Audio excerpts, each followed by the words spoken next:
皆さんこんにちは。 IBS マガジンの斉藤幸恵です。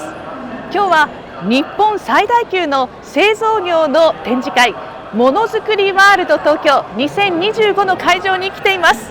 それでは早速一緒に見に行ってみましょう。2025年東京製造展の特別報道はバカロン株式会社の提供でお送りします。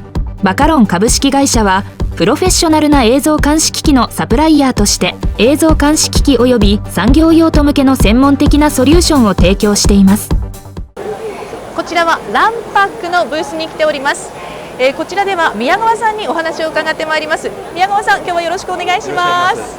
では一言ご挨拶いただけますでしょうか。はい、ランパック株式会社の営業のリーダーを務めております宮川と申します。はい、宮川さん、なんか見たことがない機械があるんですけれども、はい、こちらはどういったものなんですか。紙で、機械を通じて緩衝材を作る機械になります。すごい、出てきました。これが実際に段ボールに入って緩衝材になる。そうですね。こちらご覧の通り、こういった工業部品などの重量物を、緩衝する緩衝材になります。これ面白いですよね。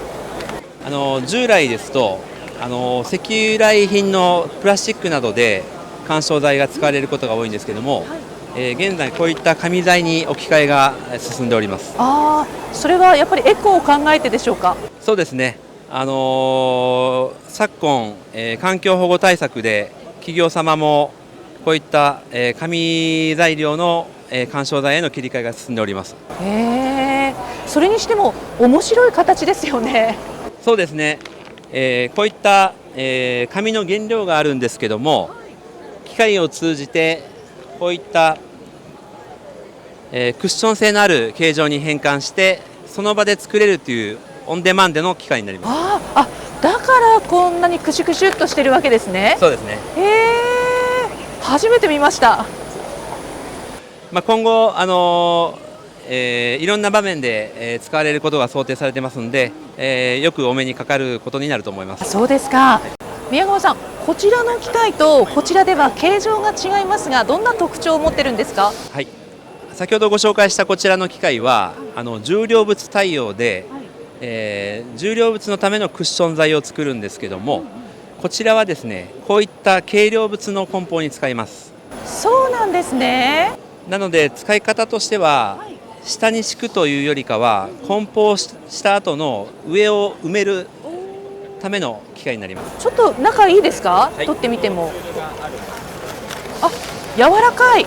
さっきのよりも柔らかい。そうですね。紙も違うんですね。違いますね。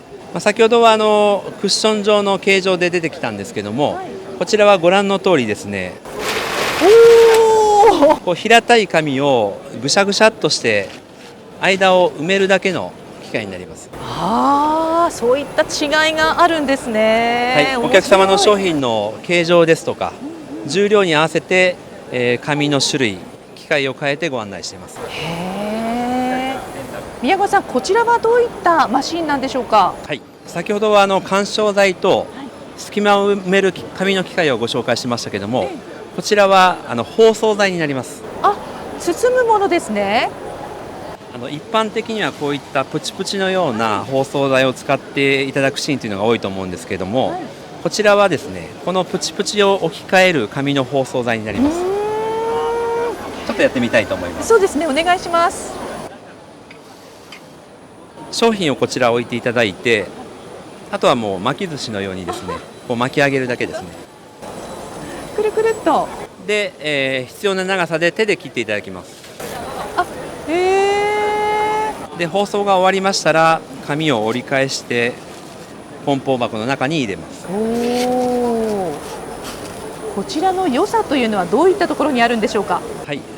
プチプチと同等以上の緩衝性能を持つのと、あと紙で包装するためですね、非常に安定性、固定が効きます。そうですね。